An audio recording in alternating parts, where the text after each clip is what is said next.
Hi, my name is George Shevchuk.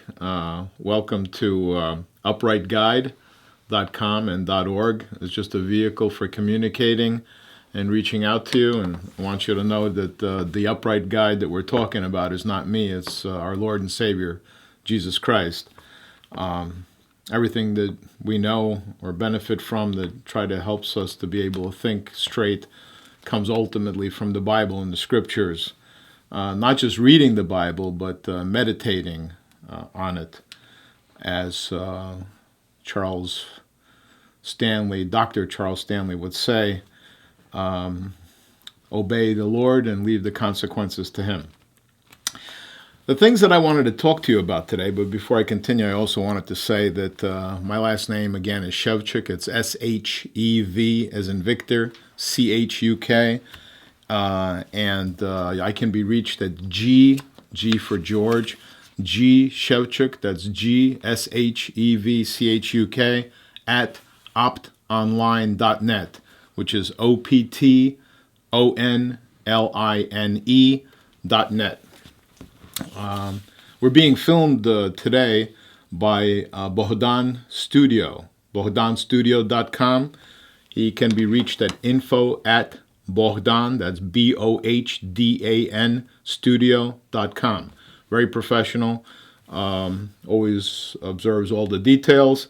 Doesn't necessarily agree with everything that's being said here, but knows their job very professionally in filming.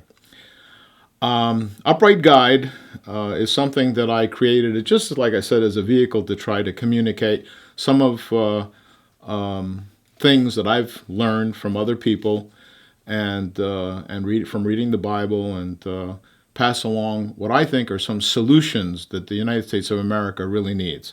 I often hear everybody complaining about how bad things are, and I often see how people try to dramatize what kind of a bad condition we're in, but you don't very often have people talking about solutions. And solutions are sometimes controversial. People don't like to rock the boat. Everybody wants to maintain the status quo. So these things are going to be controversial, and there's many of them. I tried to put them in some kind of an order, but they're not in the perfect order. But each item is something that you have to contemplate, item by item.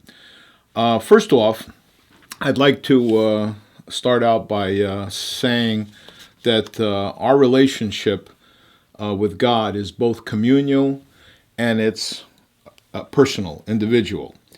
There's some people that believe, like the Catholic religion and other religions, believe that we only have a communal relationship with God. And Protestants tend to believe that we only have a personal relationship with God. But in reality, we have both, a communal and a personal relationship with God.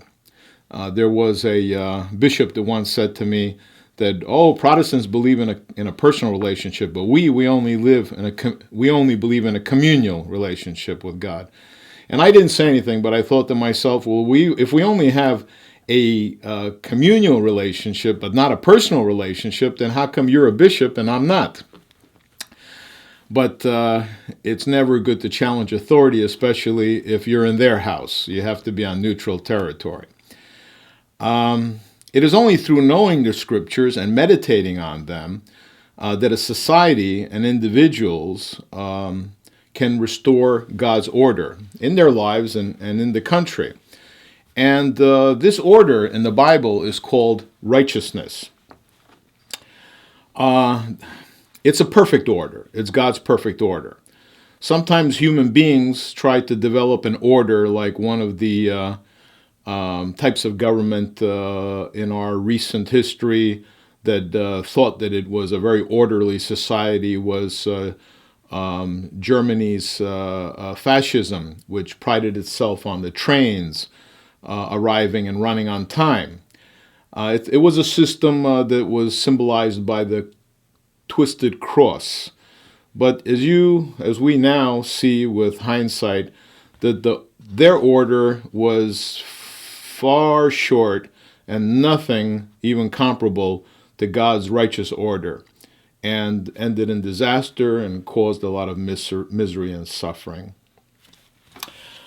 I want us to remember a little bit of something going back in history in the United States of America with the founding of our country by the Puritans, a people that were devoted to the Bible, studying of it. They gave us the birth of this nation of ours, which is the greatest country that has ever existed on the face of the planet. This creation of this country was as a direct result, I believe, of the seed which came from the Puritans, who tried to look at the scriptures and meditate over the scriptures and to learn and to benefit from the wisdom of God. Big difference between wisdom and knowledge, by the way. Wisdom is something that comes over time. One interesting concept that came to me one time was, for example, intelligence, like scientific intelligence, could be something like a mouse that is learning how to get through a maze. And as the mouse is running through the mouse is learning how to get through the maze faster and faster, and that's how intelligence is measured in the mouse. But wisdom is sort of comparable to the mouse saying, what the hell am I doing in this maze in the first place? Let me get out of here, and how come this whole system is rigged where I'm running around here like for somebody else's amusement?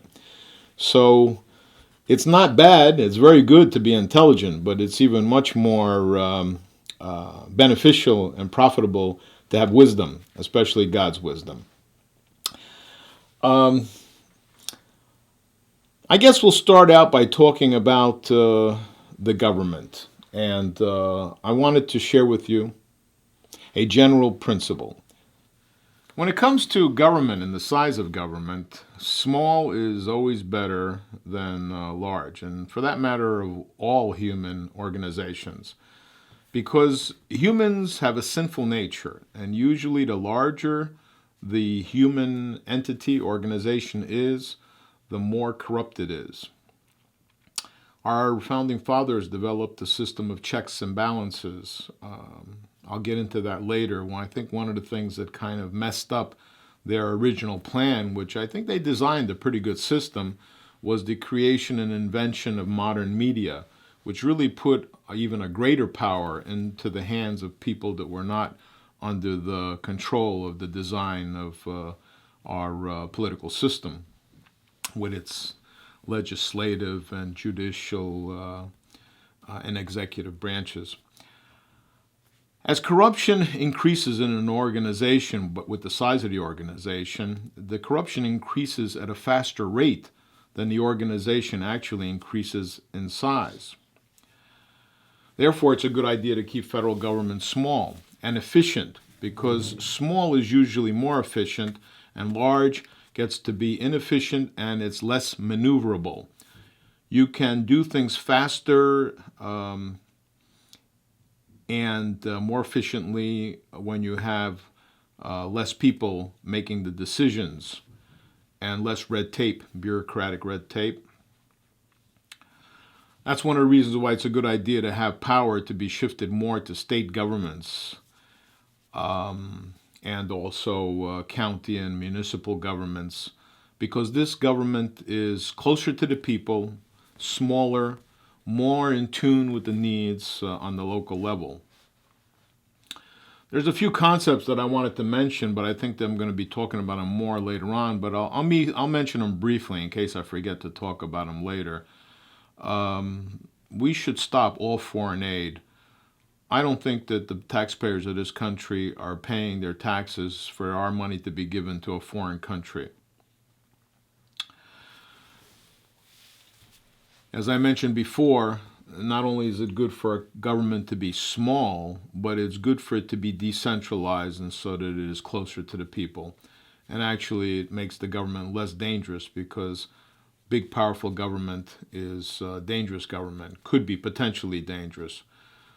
I noticed, as a side note, that when I look at how lotteries right now are very popular, hundreds and hundreds of millions of dollars. And I never did like lotteries. I always felt like lotteries took the respect away. A government should not be engaged in shell games.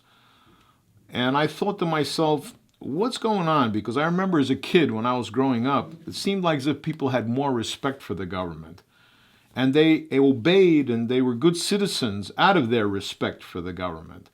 But now the government engages in very dubious activities, and a lot of people don't respect the government as much as they used to, but yet they still obey the government, but they obey the government now more out of fear than out of respect. And that's a bad thing, because the citizens should not fear their government. They should obey it and they should respect it, and the government should actually be more afraid of its citizens than the citizens should be afraid of their own government. And we see what's happening in Washington, D.C. today, where the power that they have is completely out of the people's control. One of the things that I believe that could be done to help us in this regard are term limits for all political and judicial posts. I don't believe in career politicians or judges. I don't like the idea of somebody being designated to a post. The whole original intent of Supreme Court justices to have a lifetime appointment was to reduce their corruption, because they would not be affected or threatened. But it hasn't seemed to have worked, and I think that we should take another look at at the whole situation, and maybe get the will of the people a little more involved to see who are the people that are elected to all of these different offices. Maybe sometimes even directly by the people instead of through our representatives. Possible, something to talk about. I don't believe in tenure for teachers. I think that no matter how long a teacher's been a teacher, if a teacher starts doing a bad job, they should be out the door. Corporations, another bastion of corruption. You know, corporations in America have always been created so that they have the status of a person, the legal status of a person. You got to remember something about that, though. A corporation can't be put in prison like a person can. And there's a huge concentration of power in these multinational corporations, and therefore corruption that comes along with it. Corporations need to be controlled, like capitalism needs to be controlled. I am a capitalist, don't get me wrong, I'm not a socialist, but I also understand that capitalism is like a fire in your fireplace. If it's controlled, it'll warm the house and it'll do its function, and everybody will benefit. But if you let capitalism burn wild, out of control, it'll burn your house down. So let's keep that in mind. Everything is about keeping everything in balance, like a thermostat. People seem to think along the lines of black and white. The real world does not operate on black and white. It operates in different shades of gray. Life is a little more like a dimmer switch than it is like an on and off switch. Patent law. There's a problem with patent law in America. And I don't know how it is in other countries of the world, but in America, if you come up with a great idea and it threatens the status quo or existing large corporations, they could buy you out, take that idea that you have, throw it in a safe, and keep it from the public, and keep the public from benefiting from it because it threatens their financial interests. This should not be allowed to exist. A person that comes up with an idea or an invention, they should be rewarded and they should be protected with a patent. But there should be a use it or lose it clause, which means that if you do not use your idea or make some progress in bringing it to market, At some point in time, that idea of yours should be taken away from you and given to the next guy standing in line.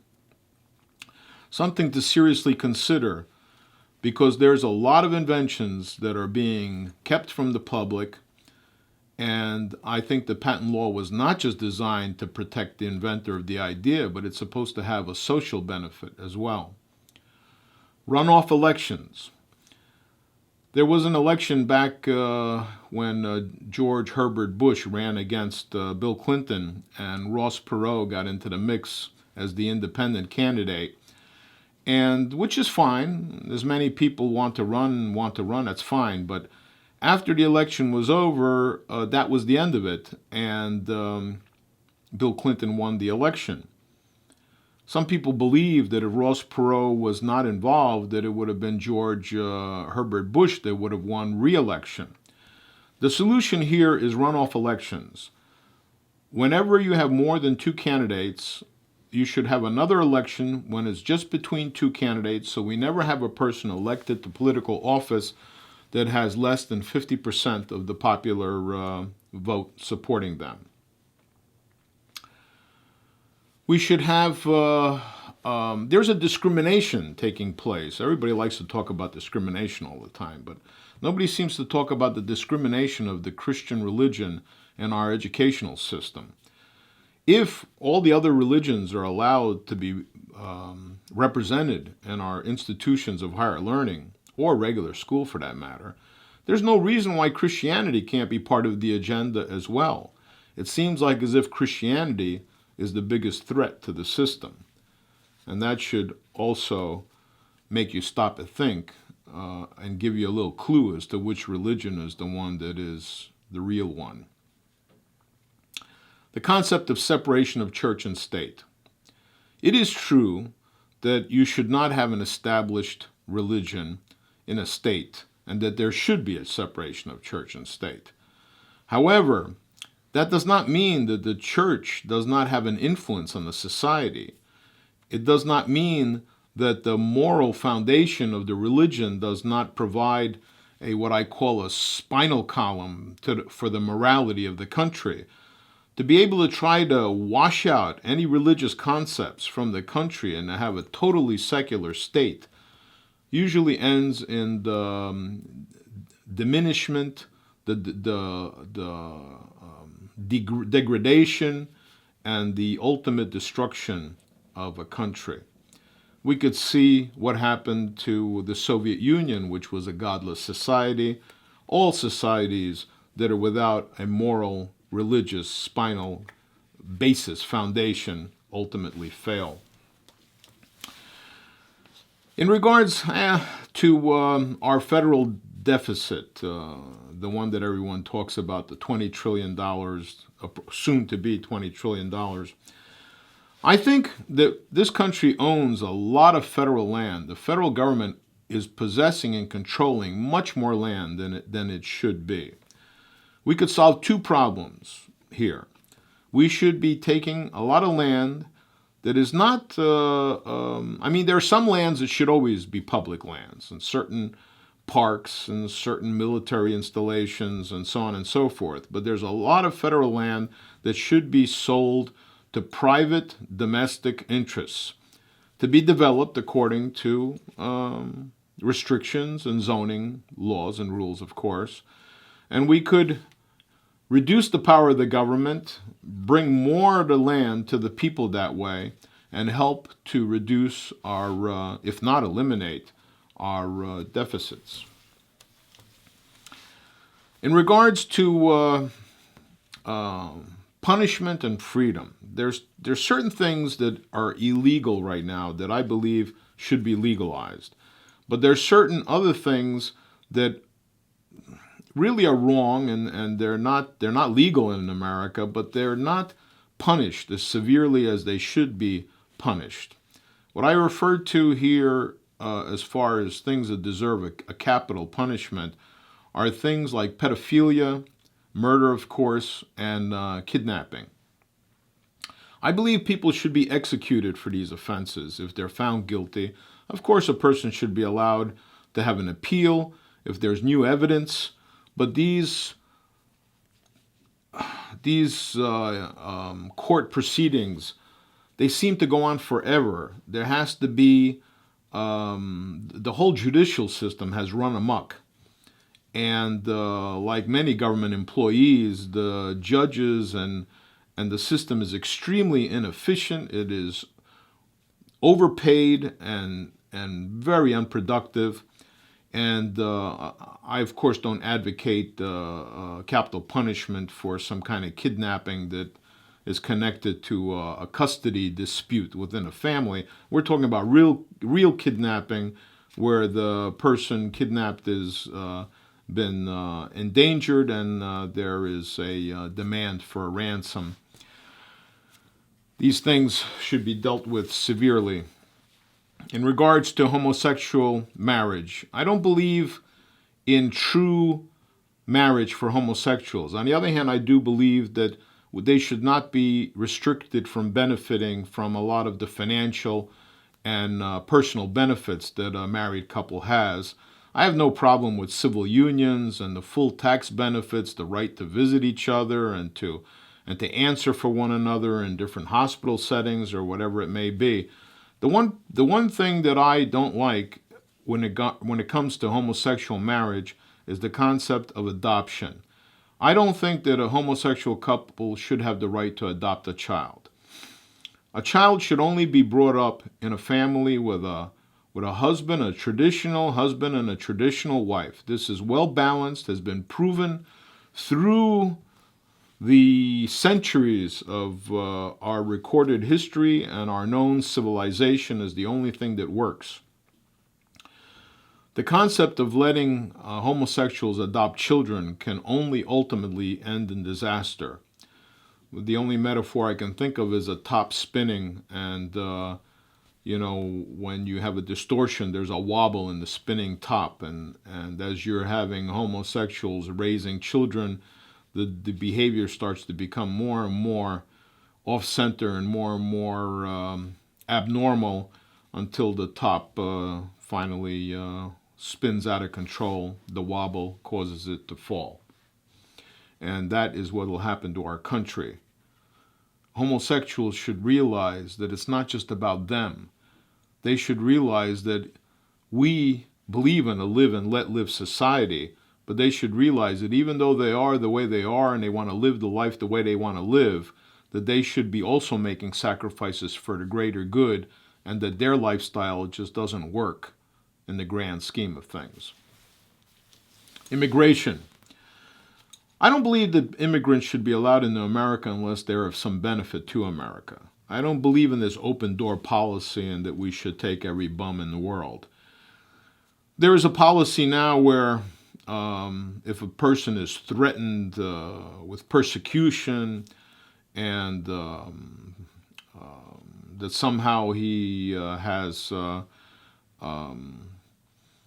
status that America accepts them, I don't think that we should accept people because they're threatened in their own country. I think that maybe we could do something to help them in their own country or to go somewhere else.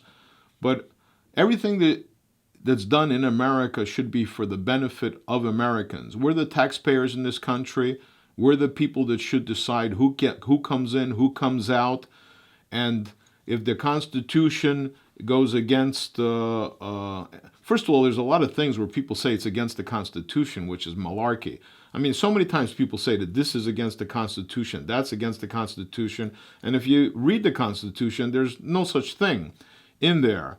I believe that if a person comes to this country and they want to benefit from this country and they want to support this country, they want to be part of the team, then that should be definitely allowed and considered.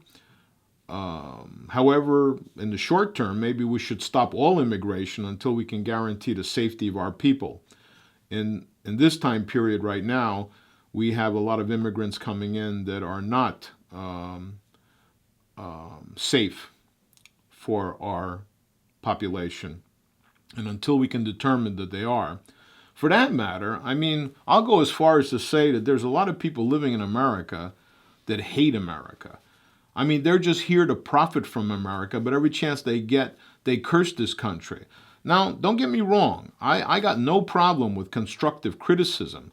But if you hate this country and you're just determined to destroy it, that might be a good basis for us to be rid of you as well. We should end affirmative action. This is obvious discrimination and a social crutch that prevents real success and progress. Our president is a perfect example. This is going to be to everybody's benefit if we terminate any affirmative action programs. Free trade is a blanket term for massive corruption and individual enrichment at our country's expense. We should have no trade with countries that violate our laws. What we need more in regards to trade is a policy of fair trade, not free trade. Fair trade takes a lot of things into consideration. It takes into consideration the wages paid in other countries compared to the wages paid in our country, the environment and how the environmental laws in other countries compared to the environmental laws in our country, currency manipulation, and many other factors. How can a company in our country compete against a company in China, for example, if the company in China has no environmental restrictions and it has no minimum wages for its employees? It's not a level playing field, and therefore it's not fair to our companies and our country. And this whole notion of outsourcing, by the way, should come to an end. I'm not talking about outsourcing, for efficiency. I'm talking about when we take jobs that could have gone to Americans, and a company opens up a factory in a foreign country to benefit from the lower wages of that other country. A company in the United States of America should be loyal to the United States of America, and it should operate for the benefit of the United States of America. There's a certain amount of nationalism that should be demanded from every corporation. And if a corporation is producing products at a cheaper rate in a foreign country, that corporation should pay a tax on whatever products are imported into this country because of the unfair advantage that it has received by manufacturing that product in that foreign country. All right, let's move on away from corporations and size of government and all of that and talk about some things that I believe are wrong in regards to, first of all, our military. I believe that in combat military, infantry, there should be a segregation of the genders, gender segregation. There should be male forces and female forces. There should be female battalions, companies, divisions, so forth. I mean, this doesn't really apply to the other branches of the military. I don't think it's as critical. For example, I mean, if you have a man and a woman that are both training to be fighter pilots, I don't see no need for segregation. But in the battlefield, as they say, boots on the ground and the foot soldiers, it is a distraction. It can get people killed. And I don't see no reason for people to be killed and for our military to be weakened for the sake of political correctness. I'm not saying the women shouldn't be able to serve in the female branch of the infantry if the infantry is where you want to serve. In regards to prisons, this is something that everybody jokes about, but nobody really thinks it through or takes it seriously. First off, I don't like the idea of prisons being run privately. Prisons are our government's responsibility at every level. Federal, whatever prison it is. It's state prison, federal prison. And government has to take responsibility for these prisons and how these prisoners are treated. And a prisoner should always feel safe. He's being punished, or she is being punished, by a restriction on their freedom, and maybe they are forced to work. They should be forced to work and doing some kind of a job that helps to keep the prison system economically self-sustaining. However, they should never be in danger of eating food that is not healthy. They should never be endangered by attacks from a fellow prisoner, sexual or otherwise. There needs to be a police system. I mean, what kind of a government, what kind of a system do we have if you're not safe in the prison, which is an environment that's totally controlled by the establishment? And what does it say about our government if you are under the care of the government and then you're raped by your other inmates? And what does that do to a person if you get a young man that goes to prison and he's raped by the other prisoners and subjected to whatever, male or female, subjected to all kinds of humiliating and degrading acts, or beat up for that matter? What does that do to that individual when he serves his term and he gets out of prison? Don't you realize that that person that's coming out of the prison system is going to be a much more dangerous person than he ever was before he went in?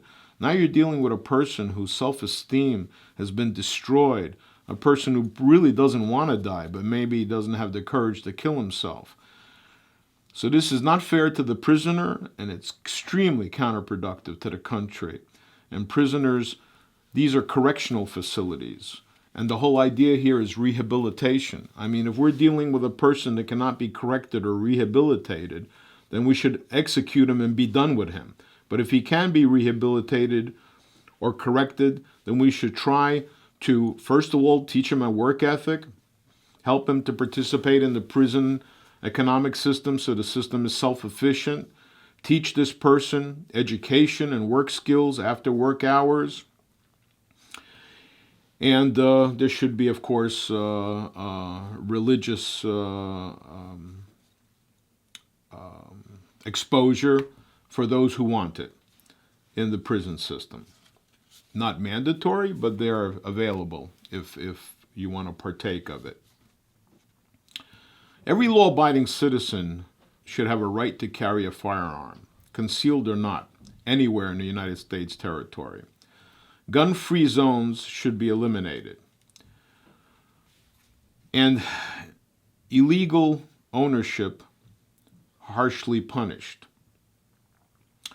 You notice that most of these killings that are happening in gun-free zones. That's because these perpetrators of the crimes, they're no dummies. They know that if they pull out their gun somewhere in Texas where everybody's carrying a gun, there's going to be instant justice. And they're going to look like a Swiss cheese. And there's not going to be a lot of legal court systems and dragging on with a bunch of red tape. And then while they're in prison, they're writing a book and making $1 million. I mean, you know, the system is just totally crazy. And these people pretend sometimes to be crazy, but a lot of times they're evil, but they're crazy like a fox. Certain libertarian things I want to talk about. I talked about punishments, but there's a few things that I think that, a couple of things I want to address that have to do with my little bit of my libertarian bent.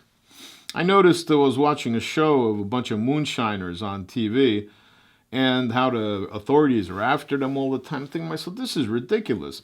People want to distill alcohol, distill it. Make as much as you want. Obviously, if you're making it for yourself or you're making it for fuel, what is it anybody's business? The government should butt out. But when it comes to selling the product, then of course you should be able to make it, and it should be easy for you to go into business, but you'd have to obey the same rules and regulations, I guess, from the Food and Drug Administration as any other corporation or company that participates in that business. I'm not an advocate of using drugs, and I understand that drugs are very harmful and they could be destructive to people's lives. However, do feel that a lot of, I sincerely believe that the real reason why marijuana is illegal in America is not because the government's trying to protect the people from being stupid or making themselves stupid, but because marijuana is actually a very powerful medicine. If marijuana becomes legalized, then cannabis, which is what it's really called, and its cousin hemp, it can be extracted. There's a process by which they dissolve cannabis in some kind of solvent like ethanol, and they boil off the solvent, and you're left with this gooey-like substance, which is like a toothpaste consistency. And it's used for medical purposes, and it can heal many, many different things. And it could probably seriously hurt the medical profession and the pharmaceutical companies, which are really the people that are pulling calling the shots behind the scenes. Big problem with these corporations being able to lobby and influence our government. They say that in the United States we have the best government that money can buy. And I think the reason why they say that is because many of our politicians, I can't say all of them, but many of them are on the take. And it's not for the public's, in the public's interest, their policies. And this should be monitored and controlled, and corporations should not be able to buy political influence in Washington. And that's probably one of the main reasons why this cannabis paste, for lack of a better word, is illegal. I think that the best way to handle the situation is to make the medication illegal, but we should really educate our children of how certain activities just end up where a person doesn't get ahead of life. And again, I don't want to even indicate that in any way I support the use of any mind-altering substances for entertainment sake. But I am a big believer in alternative medicine, something that should be given a free rein in America. One last thing that I'd like to talk about is the media in America. I mentioned earlier that our government never, in the formation of our government by the founding fathers, they never anticipated or dreamed that the kind of technology would come along that would give television, radio, the internet, the kind of massive power that media has. Thank God for the internet. It gives it's populist in nature, and it gives the public a certain amount of ability to reach one another. But in general, the airwaves, the networks, as they call them, have tremendous power. And I don't understand what right did they have to inherit their airwaves or their broadband, spectrums that they own and control. Who gave them the right to have it? When was it put up for auction or bidding? And why isn't a certain amount of those airwaves and bandwidth automatically designated for the public good? Can you imagine? I mean, PBS has got a lot of socialist influence in it, and it shouldn't be influenced that way to a liberal, socialist, conservative, whatever, libertarian political bent. But there should be a lot of things that should be done for the common good. I mean, we could have a whole spectrum of education on public media where everything that you can learn as much as you want to learn for free just by watching the media. And you could educate yourself to whatever level you want. And you could just demonstrate the level of your achievement by taking an examination to show that this is knowledge that your mind has absorbed, an ability that you have. Airwaves and broadband should be also used in the public domain for political campaigns. Why is it that we have politicians that have to spend hundreds of millions of dollars to be elected to office? All of this media attention should be provided for free in this country, and the politicians that run and win should not necessarily be members of the wealthy class. It opens up the door to the common man. What we need more is people that have morality and common sense instead of establishment clout. The rest of the airwaves should be leased out, perhaps to the highest bidder, and whatever monies are made should be either used to pay off the public debt or at least added to the country's treasury. You got to remember about modern media. Modern media is a two-edged sword, so it can provide a lot of benefit, but it's also a powerful force, and it can destabilize the country and the government. Propaganda. I think it was the old concept of the pen is mightier than the sword, and now the new phrase is that the camera is more powerful than the gun. And therefore, we need to take special close attention on the media, because the media is a form of power. And if we don't acknowledge this power, it is going to just make our whole system run amok. Because just like we have the three branches of our federal government controlled with the checks and balances system, there need to be controls placed on media and the tremendous power that it has. The power that, for example, Goebbels had in Nazi Germany, and much more so with the advanced media that we have today. Well, that's about all I have to say for now. I want to share these things with you so that we could find some solutions for our country. These are things that we should be talking about.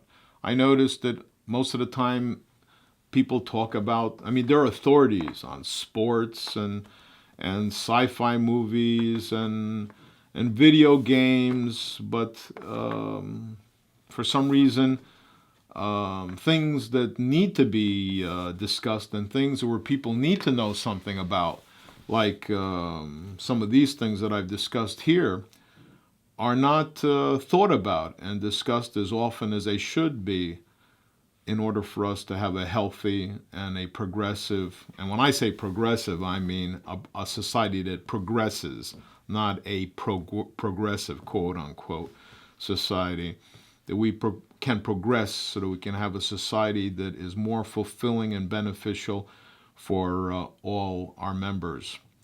So keep in mind that all of these things are biblically connected. They're spiritually connected. When you read the Bible, don't just read it, but meditate upon the wisdom in the Bible. This is God's wisdom. You could read the Bible 10 times, and every time you read the Bible, you're going to read something you have never seen before, because it's God's infinite wisdom. And by reading it and meditating on it, you will align yourself with God's wisdom, and then your own personal life will work better, and everything in the country will work better if we apply these principles to our country and the way it's run. So let me just end by reading the verse from Numbers in the Old Testament. May God bless you and keep you, those that are His. May He make His face shine on you and be gracious to you. May He lift up His countenance on you and give you peace. Thank you and farewell.